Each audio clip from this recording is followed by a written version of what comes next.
जो बच्चे लाखों की संख्या में तैयारी कर रहे हैं या तैयारी करने के लिए सोच रहे हैं, वो लोग अपनी तैयारी कहाँ से शुरू करें? यदि इतनी बातें स्पष्ट हो जाती है तो आपके मन में जितने भी संदेह हैं, उनका समाधान निकल चुका होगा।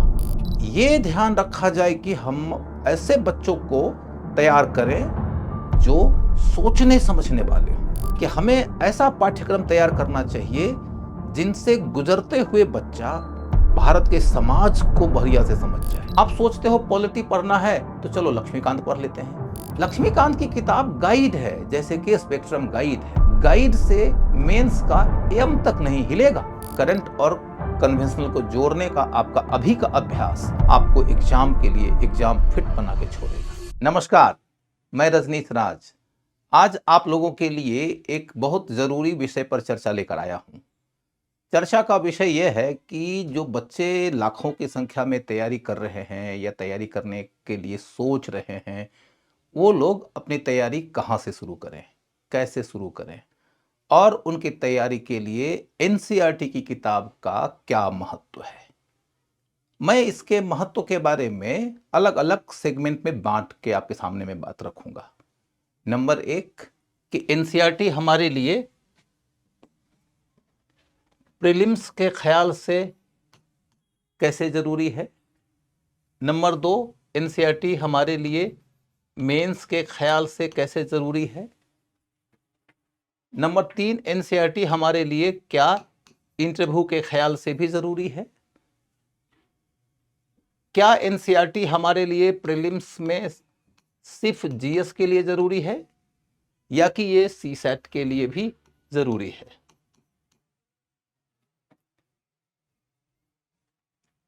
यदि ये जरूरी है तो इसकी भूमिका फिर कितनी है, यानी कि कितना योगदान एनसीईआरटी का है। कितने के तहत यह देखना होगा कि क्या इसका योगदान निर्णायक है।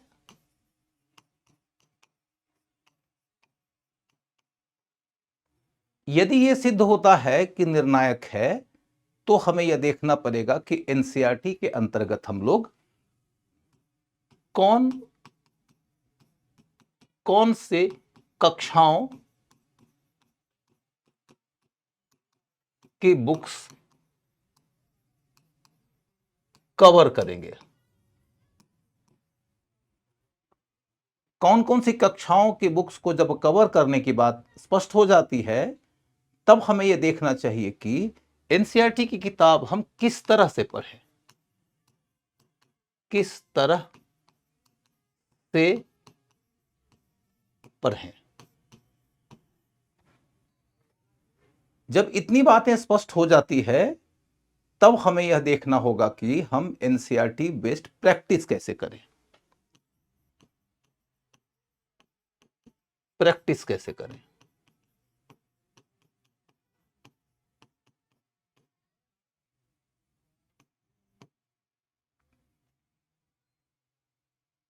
यदि इतनी बातें स्पष्ट हो जाती है तो आपके मन में जितने भी संदेह हैं, उनका समाधान निकल चुका होगा।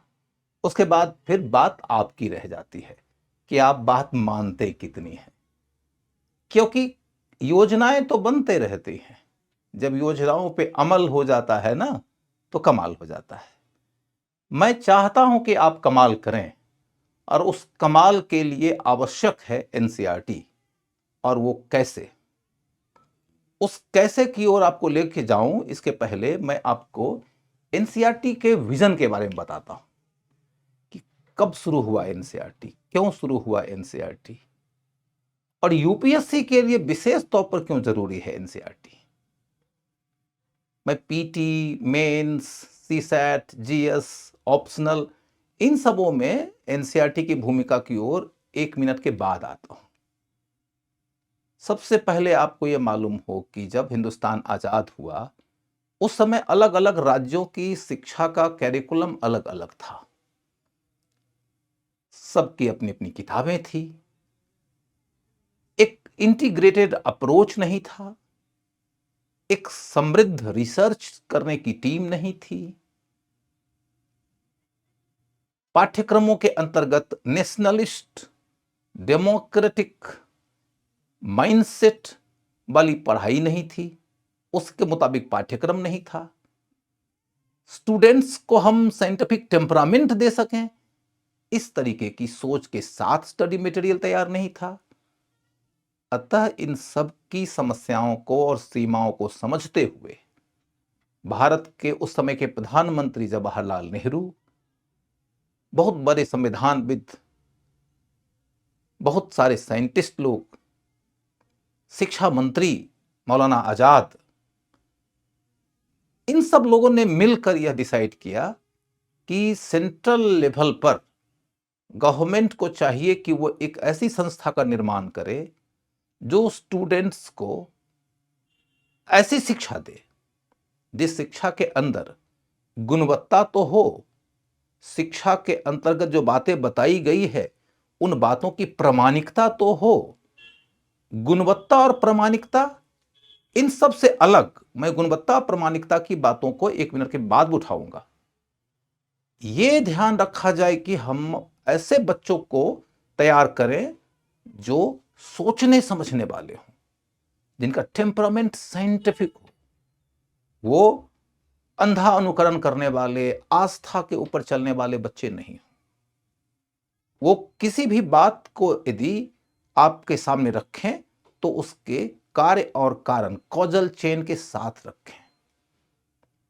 किसी भी मान्यता के ऊपर वो क्वेश्चन खड़ा करें कि आप इस निष्कर्ष तक पहुंचे हो तो इसके पीछे का तर्क क्या है, इसके पीछे का तथ्य क्या है, जो तथ्य आपने प्राप्त किया है उस तथ्य का सोर्स क्या है, उस सोर्स की प्रामाणिकता क्या है, उसकी विश्वसनीयता क्या है। हर बात को जांचने परखने के बाद सही मानने की सोच के साथ जिन बच्चों का पालन पोषण होगा, उन्हीं बच्चों से हम आधुनिक भारत बना पाएंगे। इस प्रकार का कोर्स डिजाइन किया जाए। दूसरी बात क्या है कि हमें ऐसा पाठ्यक्रम तैयार करना चाहिए जिनसे गुजरते हुए बच्चा भारत के समाज को बढ़िया से समझ जाए, समाज के वैरायटी को समझ जाए, उसके वर्सेटिलिटी को समझ जाए, समाज के अंदर विभिन्न वर्ग के लोगों, विभिन्न वर्ण के लोगों, विभिन्न जाति के लोगों, अलग अलग जेंडर के लोगों, अलग अलग क्षेत्रीय सामाजिक सांस्कृतिक पृष्ठभूमि के लोगों के बीच किस तरीके से शांतिपूर्ण सह अस्तित्व का भाव विकसित हुआ, इसको समझते हुए कोई आदमी भारत को समझ सके, लोगों को यह बात समझ में आए कि भारत बनते बनते बना है। इससे उनके अंदर अनेकता के बीच से एकता के विकास का सूत्र भाव विकसित होगा। They can develop, they can inculcate the culture within their own mental frame कि India has become through a process of evolution। Bharat बनते बनते एक राष्ट्र बना है।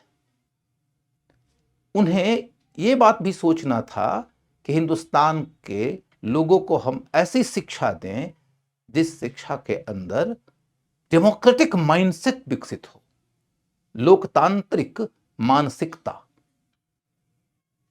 यानी कि वो बेसिकली वैसे तरीके से बच्चों को गढ़ना चाहते थे जिस तरीके के बच्चों की खोज यूपीएससी वाले कर रहे हैं। यूपीएससी वाले को क्या चाहिए? साइंटिफिक टेम्परामेंट वाला बच्चा, राष्ट्रवादी सोच से परिपूर्ण बच्चा, भारत की विविधता के बीच से एकता के सूत्र को समझने वाला बच्चा और डेमोक्रेटिक टेम्परामेंट वाला बच्चा, और इन सब के साथ अलग अलग विषयों के बारे में रीजनेबली अच्छी समझ से संपन्न बच्चा।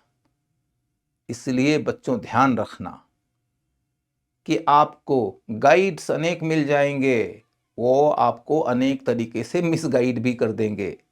स्टैंडर्ड की किताबें अनेक मिल जाएंगी, उन किताबों में लेखकों का अपना प्रेजुडिस, पूर्वाग्रह, उनकी सोच, उनकी समझ का बहुत जबरदस्त प्रभाव भी रहेगा। आप हो सकता है कि किसी एक धारा में बह जाओ, लेकिन एनसीईआरटी की किताब, इसकी क्या खासियत है? इसकी खासियत में से सबसे पहली बात देखो, यदि आप एनसीईआरटी पढ़ते हो तो आपको यह मालूम हो कि इसमें लिखने वाले जो विद्वान होते हैं वो अपने अपने विषयों के राष्ट्रीय और अंतर्राष्ट्रीय स्तर के विशेषज्ञ होते हैं, यानी कि उच्च स्तरीय कवरेज मिलेगा। दूसरी क्या खास बात है, इनकी रिसर्च टीम न सिर्फ गहन शोध करती है बल्कि यह भी सुनिश्चित करती है कि शोध के आधार पर हमें जो तथ्य मिले हैं उनकी प्रामाणिकता बनी रहे। कभी भी किसी भी प्रश्न के तथ्य को लेकर कोई मतभेद होगा, यूपीएससी वाले आखिर किसको सच मानेंगे? उसी को ना जो भारत सरकार के द्वारा प्रकाशित है। तो एनसीईआरटी भारत सरकार के द्वारा प्रकाशित है, उसकी रिसर्च की टीम के द्वारा इसके ऊपर कोई ऑथेंटिक बात कही गई है, तो न सिर्फ उच्च स्तरीय गुणवत्ता बल्कि प्रामाणिकता। इसके बाद फिर एनसीईआरटी में तीसरी विशेषता क्या है?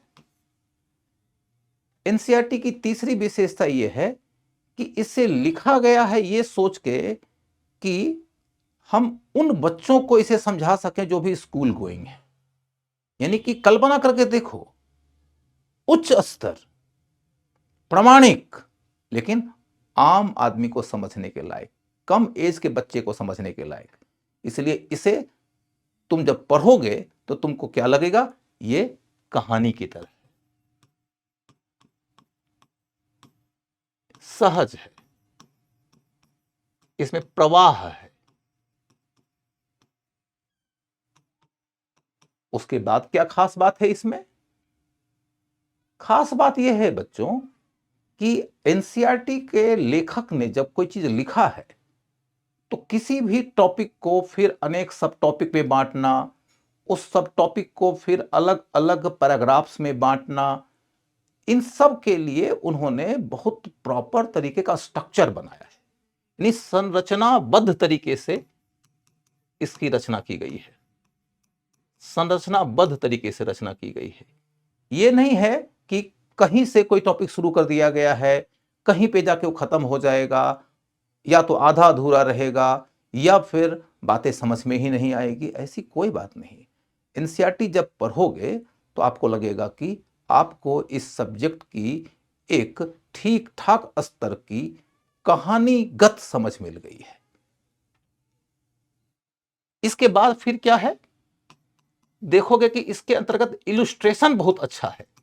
इलुस्ट्रेशन के तहत क्या होता है, कहीं पर मानचित्र मिल जाएगा, कहीं पे कोई और फिगर मिल जाएगा, कहीं पे कोई डेटा मिल जाएगा। यदि इस तरीके के डेटा, इस तरीके के मैप, इस तरीके के और भी तरह के डिटेल कुछ पिक्चर्स मिल जाएं तो इससे आपको विजुअल तरीके से किसी टॉपिक को समझने में सहूलियत मिलती है। आप हिस्ट्री में जाके देखोगे तो आपको मानचित्र मिल जाएगा, ज्योग्राफी में आपको मानचित्र मिल जाएगा, आपको साइंस में कई प्रकार की सारणी मिल जाएगी, यहां तक कि पॉलिटी वगैरह में भी माइंड मैप के जैसा स्ट्रक्चर मिल जाएगा। इससे विजुअल तरीके से चीजों को समझने में सहूलियत हो जाती है। इसके बाद फिर क्या है, एनसीईआरटी की किताबों में डेटलाइन बहुत अच्छे से बताया गया है, कालक्रम में किसी चीज को एक्सप्लेन किया गया है। और कालक्रम की खासियत क्या होती है कि यदि आप किसी चीज को क्रोनोलॉजी के अकॉर्डिंग पढ़ते हैं ना तो लेयर्ड बन जाए तो समझ बहुत ही सुस्पष्ट हो जाती है। और यह भी ध्यान रखना है कि इन्होंने बेवजह के डेट्स दे देकर लोगों को परेशान नहीं किया है। बड़े विद्वान डेट सिर्फ और सिर्फ तब देते हैं जबकि वो किसी सिग्निफिकेंट इवेंट से कनेक्टेड हो, जबकि समझ बनाने के लिए जरूरी हो।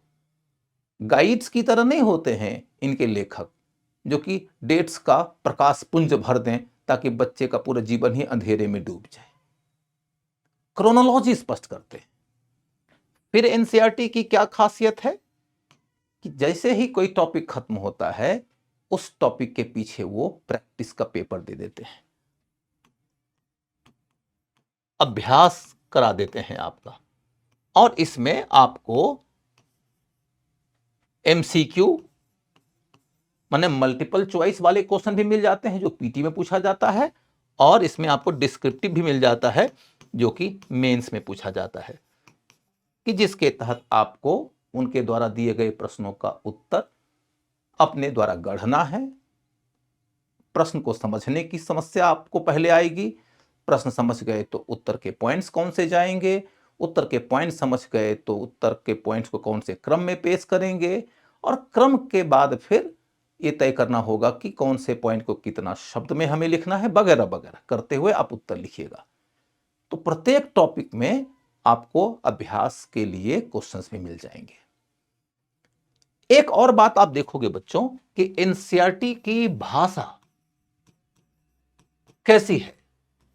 यह वही भाषा है जिस भाषा को आपको अपनाना है।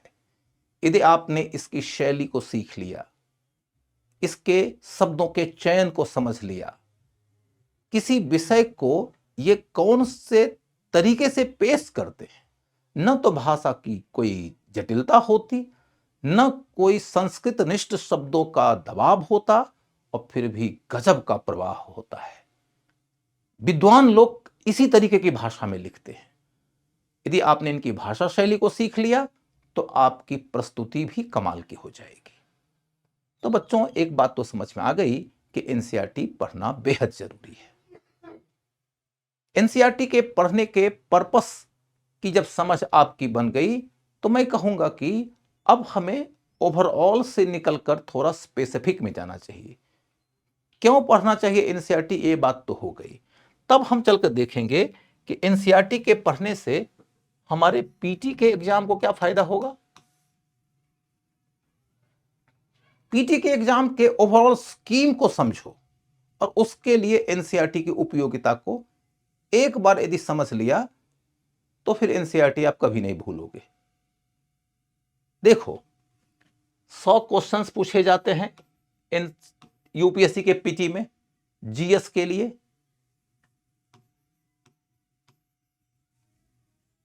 100 क्वेश्चंस के अंतर्गत यदि आपने 43-44 क्वेश्चंस कर दिया तो जनरल कैटेगरी के भी आप हैं तो आपका सिलेक्शन हो जाएगा। अब देखो बच्चों कि इसमें आपको करीब 12-13 क्वेश्चन तो करना पड़ेगा करंट अफेयर से,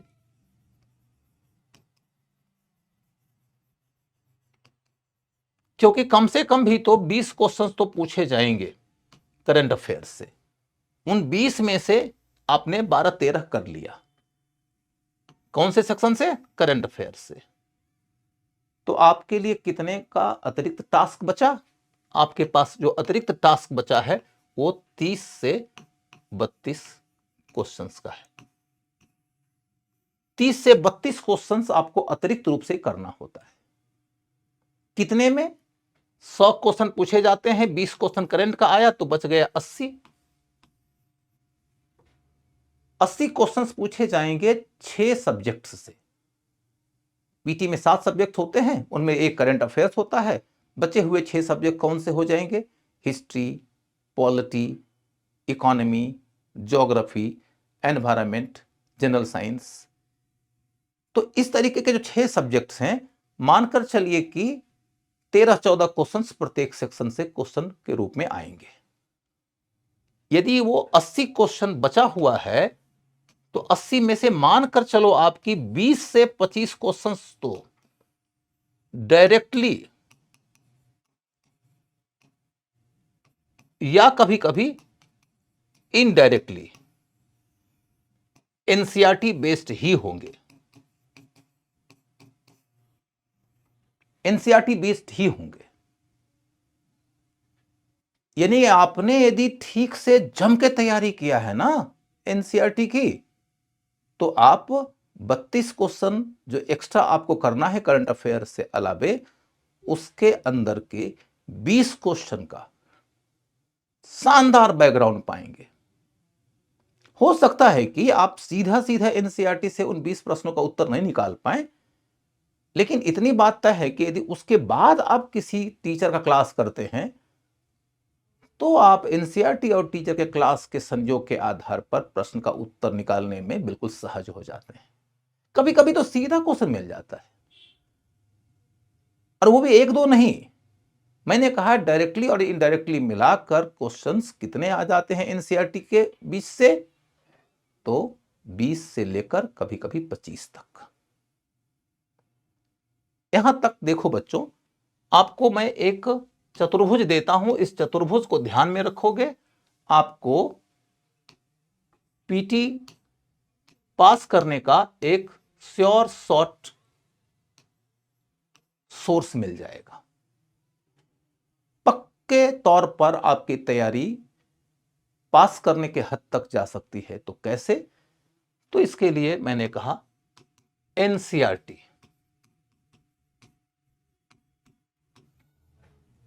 करंट अफेयर्स,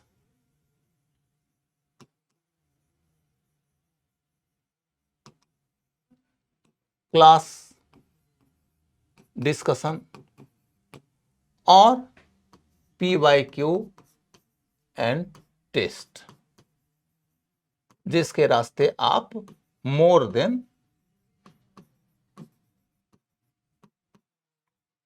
10,000 क्वेश्चंस सॉल्व करते हैं। ये फॉर्मूला आपने फॉलो किया तो आपका सिलेक्शन सिक्योर हो जाएगा। तो आपको ये बात समझ में आ गई कि भगवान विष्णु की 4 भुजा में सबसे पहली और मजबूत भुजा एनसीईआरटी है। यूपीएससी रूपी भगवान विष्णु की 4 भुजा में, या आप नटराज की 4 भुजा मान लें इसे, तो उसकी एक स्ट्रॉन्ग और आवश्यक भुजा है एनसीईआरटी। अब तुम इस एनसीईआरटी और सीसैट के बीच के नाते को समझो। मैं ज्यादा नहीं बोलूंगा सीसैट के ऊपर, अभी बस एक लाइन में बता देता हूं कि सीसैट में 3 ही तरीके का क्वेश्चन होता है, या तो कॉम्प्रिहेंशन, या तो मैथ, या तो रीजनिंग रेस। कॉम्प्रिहेंशन बेस्ड, मैथ बेस्ड या रीजनिंग बेस्ड। रीजनिंग और मैथ की तैयारी तो आप कर लोगे। मैं तो कहूंगा कि मैथ की तैयारी भी किसी ने यदि एनसीईआरटी की किताब से किया है तो वह बेहतर परफॉर्म करेगा। लेकिन मैं मैथ का एक्सपर्ट नहीं हूं, तो मैं मैथ के डोमेन में नहीं जाऊंगा। मैं सिर्फ एक बात कहूंगा कि कॉम्प्रिहेंशन वाले सेक्शन में भी अच्छा वही कर सकता है जिसने किताबें पढ़ी है, और किताबों के पढ़ने की शुरुआत एनसीईआरटी से होती है। मैं अपने अनुभव के आधार पर बता सकता हूं कि बच्चे 100 में से 95% कम से कम किताब से भाग रहे हैं, उनकी भाषा कमजोर हो जा रही है, समझने का उनका लेवल नीचे गिरता जा रहा है, वो कहानियां नहीं बना पा रहे हैं, वो सिर्फ पॉइंट्स रट रहे हैं और फैक्ट्स रट रहे हैं। उनके पॉइंट्स और फैक्ट्स को रटने की उनकी शैली के कारण वो पीटी में कॉम्प्रिहेंशन में ही फेल हो जा रहे हैं। और यदि वो पीटी निकाल भी लेते हैं मैथ वगैरह के बदौलत, तो मेंस में उनका आंसर राइटिंग स्किल बहुत खराब हो गया है। आप इससे बच सकते हो यदि आपने शुरू से ही एनसीईआरटी को अपना सक्सेस का एक ऐसा साथी बना लिया है कि जिसके ऊपर आप भरोसा करते हो, और एक बार नहीं कम से कम 4 बार 5 बार पढ़ते हो। क्योंकि बहुत विद्वान आदमी जब किसी बात को लिखते हैं तो पहली बार वह कहानी की तरह समझ में आती है, दूसरी बार कहानी की गहराई समझ में आती है, तीसरी बार उसका कॉन्सेप्ट समझ में आता है, चौथी बार में उसका क्राफ्ट समझ में आता है, और जब 5वीं बार पढ़ते हैं तब लगता है कि क्या मजा आ रहा है पढ़ने में। इसलिए बच्चों, एक बार नहीं अनेक बार पढ़ना। तो प्रीलिम्स के लिए क्या उपयोगिता है, बात समझ में आ गई। चाहे सीसैट पास करना चाहो तो भी जरूरी है, सीसैट के लिए कॉम्प्रिहेंशन जरूरी है, तो कॉम्प्रिहेंशन के लिए एनसीईआरटी जरूरी है, एनसीईआरटी के अलावे पेपर वगैरह पढ़ना जरूरी है। लेकिन मैं अभी एनसीईआरटी तक केंद्रित रहूंगा, सेंटर्ड रहूंगा। और मेंस के लिए फिर देखो तो क्या कहानी है।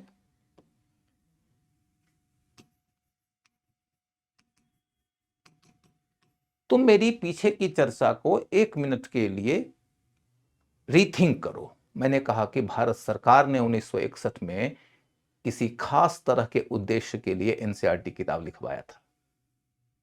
उसी अप्रोच के साथ जब बच्चे अपनी कॉपी में लिखेंगे उत्तर, तो यूपीएससी को लगता है कि हां, ये हमारे लिए अनुकूल कैंडिडेट है। यानी कि जिसमें नेशनल इंटीग्रेशन को लेकर, नेशनलिज्म को लेकर, डेमोक्रेसी को लेकर, साइंटिफिक टेम्परामेंट को लेकर अच्छी क्लैरिटी हो, उसकी कॉपी से इसकी सहज अभिव्यक्ति होती हो। और वो कैसे हो सकती है? तभी जब तुम एनसीईआरटी को 4 बार 5 बार पढ़ोगे, तुम्हारे सोचने के तरीके में वो शामिल हो जाएगा। तुम्हारे लिखने में, तुम्हारी कलम के रास्ते एनसीईआरटी खुद ही अभिव्यक्त होने लगेगी। 4-5 बार इंसान किसी को पढ़ ले और किसी को सुन ले तो इंसान उसे अपना बना लेता है। और तुम जब लिखोगे तो तुम एनसीईआरटी के अप्रोच को ऑलरेडी अपना करके, उसे अपना बना करके लिख रहे होगे। तुम्हारे व्यक्तित्व में वो नेशनल इंटीग्रिटी नजर आएगी, तुम्हारे व्यक्तित्व में वो डेमोक्रेटिक माइंडसेट नजर आएगा, तुम्हारे व्यक्तित्व में वो बहुलता के बीच में एकता के सूत्र को विकसित करने के लिए क्या क्या करना चाहिए और वो क्यों जरूरी है, ये बातें समझ में आएगी। लगेगा कि ये आदमी हमेशा तार्किक तरीके से सोचता है किसी विषय के ऊपर, ये प्रश्न पूछते हुए आगे बढ़ता है, ये तर्क देते हुए उत्तर गढ़ता है, तर्कों को तथ्य से सपोर्ट करता है, तथ्यों के लिए स्रोत खोज के लाता है, स्रोतों की प्रामाणिकता की जांच करता है। हाँ, ये आदमी सिविल सर्विसेज के लिए सबसे उपयुक्त आदमी है। तो बच्चों, मेंस को जिस लेवल पे यूपीएससी ने सोचा है, उस लेवल को यदि आप अचीव करना चाहते हैं तो आपके पास में 3 तरीके के सोर्सेस होते हैं। नंबर 1, तो आप बहुत तरह के ऐसी किताबें पढ़ रहे होते हो जिनको आपने बहुत अच्छी किताब मान के रखा है, लेकिन वो सब बहुत अच्छी किताबें नहीं होती है, वो गाइड्स होते हैं।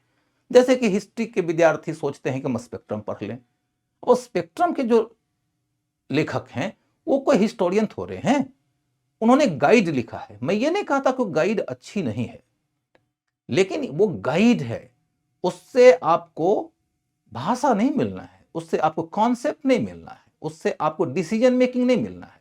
उस किताब को पढ़ के आपका इमेजिनेशन पावर नहीं बढ़ेगा, और यूपीएससी वाले को ये सब चाहिए आपके अंदर। आप सोचते हो पॉलिटी पढ़ना है तो चलो लक्ष्मीकांत पढ़ लेते हैं। लक्ष्मीकांत की किताब गाइड है, जैसे कि स्पेक्ट्रम गाइड है। गाइड से मेंस का एम तक नहीं हिलेगा। इसीलिए आप गाइड वगैरह तब पढ़ो जबकि पहले फंडामेंटल किताब पढ़ लो। फंडामेंटल किताब की बात यदि करोगे तो यह है बेसिक लेवल की किताब और है एक एडवांस लेवल की किताब। अब एडवांस लेवल की किताब की बात यदि तुम करोगे तो जैसे मैं तुमको बताऊं कि पॉलिटी में तुम एडवांस लेवल की बात यदि करते हो तो वो कई सारे बच्चे मिसकंसेप्शन का शिकार हैं कि लक्ष्मीकांत एडवांस लेवल की किताब है। नहीं, लक्ष्मीकांत तो गाइड है। एडवांस लेवल की किताब की बात यदि करना हुआ तो बीएन शुक्ला की बात करोगे, तुम दुर्गादास बसु की बात करोगे, तुम माधव खोसला की बात करोगे। हिस्ट्री में तुम्हें एडवांस लेवल के लोगों की बात करनी होगी तो तुम बात करोगे बिपिन चंद्रा की, सुमित सरकार की, शेखर बंदोपाध्याय की, असीता बनर्जी की, इसिता बनर्जी दुबे की, तुम बात कर सकते हो रामचंद्र शर्मा की, तुम बात कर सकते हो उपेंद्र सिंह की, तुम बात कर सकते हो सतीश चंद्रा की, तुम बात कर सकते हो इरफान हबीब की। ये एडवांस लेवल की किताबें। लेकिन एडवांस लेवल की बहुत ज्यादा किताबें पढ़ना आपके लिए जरूरी नहीं है, कम से कम जीएस के लिए तो नहीं ही है। इसीलिए मैं कहता हूं कि एडवांस लेवल की किताबों के तौर पर आप एनसीईआरटी के बाद तभी उतरना जबकि कोई टीचर बोले कि हां, इस सेक्शन के लिए ये वाली किताब पढ़ लो। यहां से बहुत सारे क्वेश्चंस आ रहे हैं, रेगुलर क्वेश्चंस आ रहे हैं। नहीं होता है कि कोई जो गंभीर दवाई देना हो तो डॉक्टर के मशवरे से ही वो दवाई लेना चाहिए। तो एडवांस लेवल की किताब के बारे में मैं यही कहूंगा कि क्लासरूम में जो टीचर पढ़ाते हैं वो टीचर अपने सब्जेक्ट से रिलेटेड कोई पुस्तक यदि पढ़ने बोलें तो पढ़ना, अदरवाइज मत पढ़ना। लेकिन ये याद रखना कि कई सारी किताबें हैं जिन्हें कि तुमने एडवांस लेवल की किताब समझ के रखा है, वो बेसिकली गाइड्स हैं। ये सबसे ज्यादा जरूरी है, खासतौर पे जीएस के लिए सबसे ज्यादा जरूरी है। और यह भी ध्यान रखना है कि जीएस के लिए का मतलब ये मैं नहीं कह रहा हूं कि इसका लेवल नीचे होगा, क्योंकि इसके लेखक राष्ट्रीय अंतर्राष्ट्रीय स्तर के बड़े विद्वान हैं। तो इसलिए एनसीईआरटी बेसिक लेवल का है तो सिर्फ इसलिए क्योंकि इसकी शैली बेसिक लेवल वाली है। हो सकता है कि कुछ एक टॉपिक्स इसमें कवर न किए गए हों तो एडवांस लेवल की किताब से वो कवर कर दिया जाएगा, लेकिन एनसीईआरटी के लेखकों के लेखन की क्षमता और विद्वता के ऊपर कोई क्वेश्चन ही मत उठाना। क्योंकि तुमको मैं उदाहरण देकर बताता हूं, मॉडर्न इंडिया के पुराने दौर के एनसीईआरटी के लेखक हुआ करते थे बिपिन चंद्र, उनको इतिहास लिखने के लिए पद्म विभूषण मिला। मेडिवल इंडिया के इतिहास एनसीईआरटी के इतिहास के लेखक हुआ करते थे सतीश चंद्र, मध्यकाल के भारत के इतिहासकारों में उनका नाम अभी भी सबसे ऊपर रखा जा सकता है, या सबसे ऊपर वाले 2-3 लोगों में एक। एनसीईआरटी की एंसेंट इंडिया के हिस्ट्री की किताब लिखने वालों में 2 बड़े विद्वान का नाम आएगा, एक रामसन शर्मा, एक रोमिला थापर। इन लोगों से बड़े विद्वान दुनिया भर में इन विषयों के शायद इक्का दुक्का कोई होंगे, और उस लेवल के लोग लिखते थे एनसीईआरटी। अतः एनसीईआरटी के लेखकों के लेवल के बारे में और उनकी किताब में जो कवर किया गया है उसकी गुणवत्ता के बारे में ये कभी मत सोचना कि कोई विद्वान ऐसा होगा जो कि इससे ज्यादा गुणवत्ता संपन्न तरीके से लिख सकता है। एडवांस लेवल की किताब का मतलब यह हो सकता है कि कोई ज्यादा डिटेल में लिख सकता है। यह हो सकता है कि एनसीईआरटी में जो टॉपिक कवर नहीं किया गया है वो किसी और किताब में कवर किया गया था, हम उसे पढ़ लें। इसलिए मैं तो कहूंगा कि यदि एनसीईआरटी में कोई टॉपिक कवर किया गया है तो वो तो गंगा जल है, वो तो गाय का दूध है, उससे ज्यादा पवित्र और उससे ज्यादा स्वास्थ्यवर्धक और कुछ भी नहीं है, तब उसे पक्का कवर कर लेना। तो बच्चों, मेंस के लिए बात हमारी हो गई। मैंने कहा कि एनसीईआरटी की भाषा शैली पकड़ लेना, उत्तर लिखना आ जाएगा। एनसीईआरटी की कहानी गढ़ने की शैली पकड़ लेना, तुम्हारा उत्तर राइटिंग बढ़िया हो जाएगा। तो मेंस के लिए एनसीईआरटी कितना उपयोगी है आपने ये भी समझ लिया। और जिसका एनसीईआरटी का कवरेज ठीक रहेगा, उसका फंडामेंटल कवरेज ठीक रहेगा, नेचुरली इंटरव्यू वगैरह में भी वही काम आता है। तो मैंने आपको पीटी के अंतर्गत जीएस के साथ सीसैट, मेंस और इंटरव्यू, इन सब के स्तर पर एनसीईआरटी की क्या उपयोगिता हो सकती है वो समझा दिया।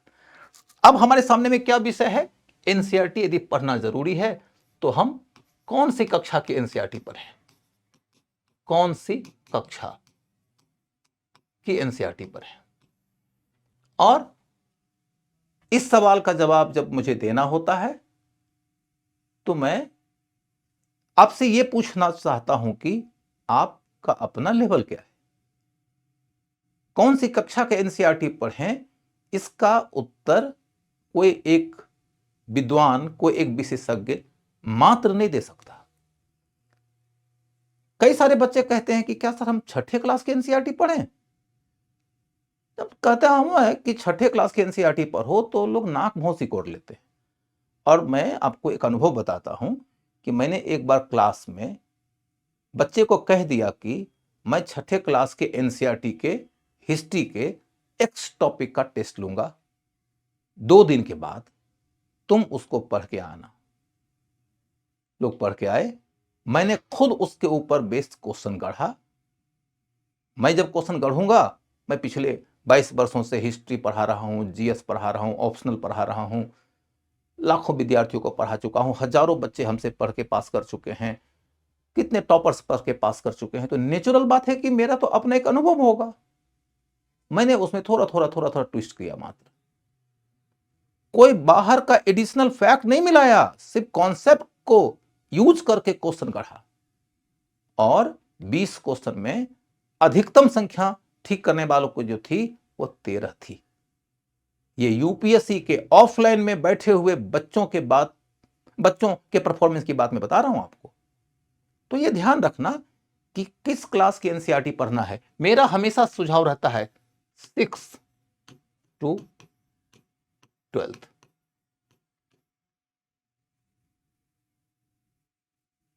एक लड़की 5th रैंक लाती है, वो लड़की इंजीनियर है अपने बैकग्राउंड में। वो कह रही हैं कि मैंने 6 क्लास से एनसीईआरटी पढ़ना शुरू किया क्योंकि मैं 10th के बाद साइंस में चली गई थी, और साइंस में चली गई थी तो ह्यूमैनिटीज के सब्जेक्ट छूट गए थे, फिर चीजें मैं भूल गई थी। वो लड़की पढ़ के पहले आईआईटी पास की, आईआईटी पास की तो ब्रिलियंट तो रही ही होगी, फिर यूपीएससी पास कर गई, फिर 5th रैंक ले आई, वो रफर तो नहीं रही होगी। लेकिन उसने जब अपने सब्जेक्ट्स की पढ़ाई करना शुरू किया तो उसने कहा कि मैंने साइंस का तो नहीं पढ़ाई किया 6, 7, 8 का, क्योंकि साइंस तो मेरा ठीक ही था, लेकिन ह्यूमैनिटीज की पढ़ाई जब मैंने शुरू किया तो मैंने क्लास 6 से शुरू किया। यही है बेटा ईमानदार असेसमेंट, अपना ईमानदार आकलन। मैं आपको यही कहता हूं कि छठे क्लास की एनसीईआरटी पढ़ना है कि नहीं पढ़ना है, ये इस पे तय होता है कि तुम छठे क्लास की एनसीईआरटी बाजार से खरीद लो या डाउनलोड कर लो, उसका सिलेबस देख लो, उसके अंदर के कवरेज पर एक निगाह दौड़ा लो। निगाह दौड़ाने के बाद में तुमको लगे कि नहीं सब कुछ आता है मुझे तो छोड़ देना, लगे कि नहीं इनमें से कई सारी बातें मुझे नहीं आती है तो पढ़ लेना, क्योंकि जो बातें उसमें लिखी गई है वो परीक्षा में पूछी जा सकती है। तो तुम तय कर लेना तुमको आता है कि नहीं आता है।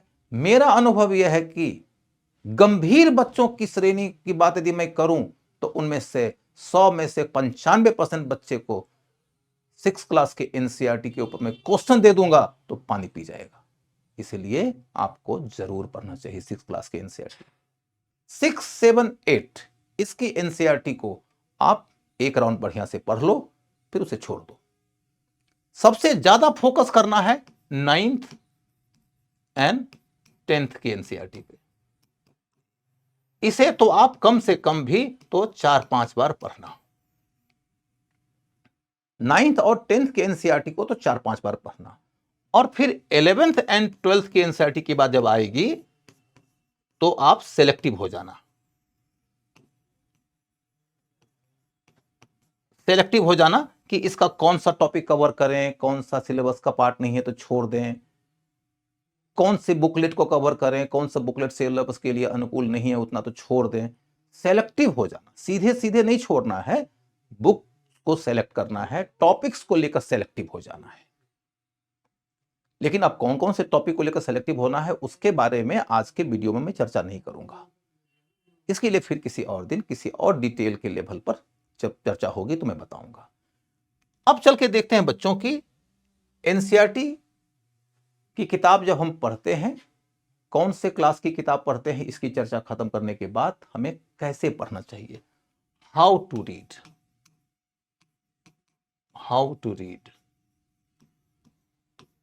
कैसे पढ़ना चाहिए। कैसे पढ़ना चाहिए के स्तर पर सबसे पहला पॉइंट, सबसे पहला point, read the questions first. सबसे पहले तुम किताब के अंत में जो क्वेश्चंस रखे गए हैं उसको पढ़ लेना। जब आपके दिमाग में 10 सवाल होंगे ना, तो 10 सवाल जिसके दिमाग में होता है उन सवालों का जवाब ही तो उस टॉपिक में मिलेगा, क्योंकि पीछे के क्वेश्चंस इसी टॉपिक के अंदर कही गई बातों पे गढ़े गए हैं। तो तुम्हारे दिमाग में यदि प्रश्न है और प्रश्न का उत्तर कहीं है तो तुम उत्तर की ओर लपक के दौड़ते हो। अब प्रश्न नहीं है और कोई फैक्ट मिल जाए तो उन तथ्यों में बहुत ज्यादा रुचि नहीं रहती। शुरुआती दौर में 1-2 पेज तक रुचि रहती है, फिर रुचि मरने लगती है। सो मेरा सुझाव है सबसे पहले पीछे के क्वेश्चंस को पढ़ लो। उसके बाद दूसरा है, टॉपिक के अंदर कई तरह के सब टॉपिक्स होते हैं। टॉपिक, सब टॉपिक, उसके अंतर्गत सब सेक्शंस। सबसे पहले उसे अपने रफ वर्क में कहीं पर लिख लो कि इस टॉपिक के अंतर्गत जब मैं उतरूंगा या उतरूंगी तो मुझे क्या क्या जानने को मिलेगा। सबसे पहला 5 मिनट इसी का मेमोराइजेशन, रिमेमोराइजेशन करो और मौखिक आंसरिंग करो कि मैं जब इस टॉपिक को कंप्लीट कर लूंगा तो मुझे इन सब विषयों के बारे में जानकारी हो जाएगी, ताकि तुम्हारा दिमाग अलर्ट हो जाए, प्रोएक्टिव हो जाए इस बात के लिए कि चलो अब हम इन बातों को जानने चलते हैं।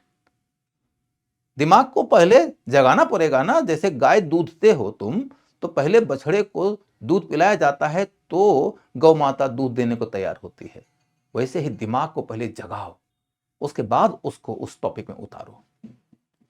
फिर जब आपने रीडिंग किया है तो रीडिंग के वक्त में ध्यान रखना बच्चों, फर्स्ट रीडिंग इतना क्लियर होना चाहिए कि मैं टॉपिक खत्म करके ही उतरूंगा या कहीं भी जाऊंगा, टॉपिक खत्म करूंगा। 8-10 पेज का टॉपिक है, इसे खत्म कर देना है पहले। ये नहीं कि 2 पेज अभी पढ़ा, फिर 2 पेज बाद में पढ़ा, फिर 2 पेज बाद में पढ़ा। ऐसी पढ़ाई किसी काम की नहीं होती है। टॉपिक को कंप्लीट करने की पढ़ाई करो। दूसरी बात, पहली रीडिंग के वक्त में जहां तुम पढ़ रहे हो, तुम्हारी कलम और तुम्हारी कॉपी तुम्हारी पहुंच से दूर होनी चाहिए। सिर्फ और सिर्फ पढ़ना है, ताकि दिमाग तुम्हारा ग्रैस्प करने के लिए तैयार रहे। पहली बार पढ़ते हुए ही तुम रंगने लगते हो, तुम पॉइंट्स लिखने लगते हो। कुछ चीजें तुम्हारी किताब में रंगी जाती हैं, कुछ चीजें तुम्हारी कॉपी में आ जाती हैं, दिमाग में कुछ भी नहीं जाता। So while covering first time, अपनी कलम दूर रखो अपनी पहुंच से, अपनी कॉपी दूर रखो अपनी पहुंच से, सिर्फ किताब रखो। तुम और तुम्हारी किताब, दिमाग धीरे धीरे धीरे धीरे ज्यादा से ज्यादा चीजों को ग्रैस्प करने में सक्षम हो जाएगा। सेकेंड राउंड रीडिंग, कलम अपने पास रखो और यह सोचो कि तुमने फर्स्ट राउंड की रीडिंग से क्या हासिल किया। जो भी कचरा, जो भी अध कचरा, जो भी पॉइंट, जो भी फैक्ट तुमको समझ में आता है, अपने मेमोरी के आधार पर संक्षेप में आधे पेज में कॉपी में लिख डालो। वो नोट्स नहीं है, बेसिकली पढ़े हैं तो कुछ तो याद हुआ होगा ना। तो ये दिमाग का प्रैक्टिस है, ये मेंटल एबिलिटी को एडवांस करने के लिए किया गया अभ्यास है। जब तुमने आधे पेज में उसका कचरा अध कचरा लिख दिया, उसके बाद सेकंड राउंड पढ़ना शुरू करो। सेकंड राउंड जब पढ़ोगे तो पेन पास में रखना और काम की बातों को अंडरलाइन कर लेना। जब एक बार काम की बातों को अंडरलाइन कर लिया तो उसी को फिर अपनी कॉपी में उतार लो। इसी से तुम्हारा नोट्स बन गया। नोट्स में तुमने क्या किया? नंबर 1, तुमने उसके फैक्ट्स लिखे। नंबर 2, तुमने उसके पॉइंट्स लिखे। और नंबर 3, कुछ टेक्निकल टर्म्स आते हैं, जैसे मान लीजिए राष्ट्रवाद, समाजवाद, भूवर्तनिक विक्षोभ, कोई भी टेक्निकल टर्म आ जाए तो उन टेक्निकल टर्म्स का एक लिस्ट बना लीजिए। और उसका अर्थ यदि आपने एनसीईआरटी में ही खोज लिया तो खोज लिया, नहीं तो आप चैट जीपीटी से पूछ लीजिए। इसके बाद यदि उसका कालक्रम कहीं है तो कालक्रम लिख लीजिए। और उसके बाद आप उसका एक माइंड मैप बनाइए। माइंड मैप, एक पेज में उस टॉपिक से जितनी बातें आपने पढ़ी है उनकी मूल मूल बातों का एक माइंड मैप बना लीजिए। माइंड मैप बनाते बनाते आपको आ जाएगा।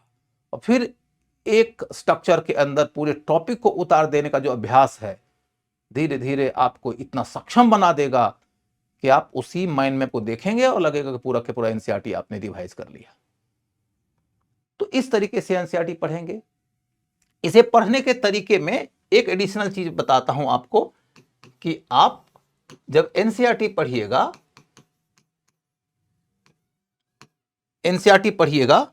तो एनसीईआरटी को पढ़ते हुए आपकी कोशिश होनी चाहिए कि उससे रिलेटेड करंट के मुद्दे को भी हम कवर कर लें। करंट का कवरेज भी कर लीजिएगा।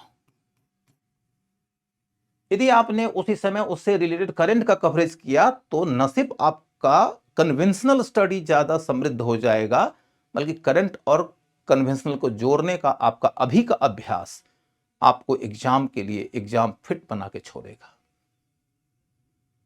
अब इससे संबंधित मैं सिर्फ और सिर्फ एक छोटी बात और बताता हूं, वो ये कि आप मान लो क्लास 6 पढ़ रहे हो, 7 पढ़ रहे हो, 8 पढ़ रहे हो, 9 पढ़ रहे हो, 10th, 11th, 12th, इस लेवल के एनसीईआरटी किताबें पढ़ रहे हो। तो पढ़ने का 2 अप्रोच बच्चों ने आज तक सीखा है। मान लो कि आप पढ़ रहे हो एक topic, Indus valley civilisation. Indus valley civilisation आपने यदि क्लास 6 के एनसीईआरटी में पढ़ा तो वहां पर तो इंडस वैली सिविलाइजेशन आपने पढ़ लिया। अब हो सकता है एक तरीका कि आप देखो कि और किसी बुक में इंडस वैली सिविलाइजेशन का कवरेज है क्या। यदि है तो उस बुक से उसी समय इंडस वैली सिविलाइजेशन पढ़ लो।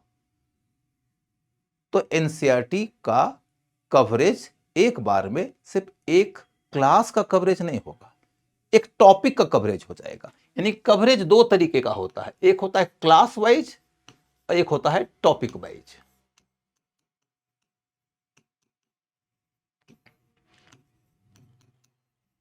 क्लास वाइज कवरेज बेसिकली बच्चों को सूट करता है, क्योंकि अभी उनका माइंड इतना एडवांस नहीं हुआ है कि वो छठे क्लास के एनसीईआरटी के बाद फिर 12वें क्लास के एनसीईआरटी में उसी टॉपिक से लिखी हुई कोई बात मिल जाए तो समझ लेंगे। क्योंकि छठे क्लास का जो बच्चा होता है वो उसी एज का तो होता है, लेकिन आप तो उस एज के नहीं हैं। आप तो छठा, सातवां, आठवां, नौवां, 10वां, 11वां, 12वां सब पास करके first year, second year, third year वगैरह कर चुके हैं, या कई लोग कर चुके हैं तो एमए भी कर चुके हैं। कई लोग ऐसे भी होंगे जो फर्स्ट ईयर, सेकेंड ईयर में होंगे। तो आपका तो दिमाग डेवलप हो चुका है। इसलिए मैं कहूंगा कि क्लास वाइज करने के बजाय टॉपिक वाइज कवर करना, जहां तक संभव हो सके टॉपिक वाइज कवर करो। फाइनली बच्चों, मैंने आपके सामने में यह रख दिया कि यदि आप एनसीईआरटी से अपना नाता बना लिए, आपने एनसीईआरटी को अपना मित्र बना लिया, आपने मान लिया कि एनसीईआरटी गंगा जल है, आपने मान लिया कि एनसीईआरटी गाय का दूध है, आप बलिष्ठ हो जाओगे, आपकी तैयारी बलिष्ठ हो जाएगी, सफलता की संभावना बलिष्ठ हो जाएगी। और उसके बाद जब आप हमारे क्लासेस में आओगे तो स्वाभाविक रूप से आपकी संभावना साकार होगी, आपका सपना सच होगा। बस इतना ही। नमस्कार।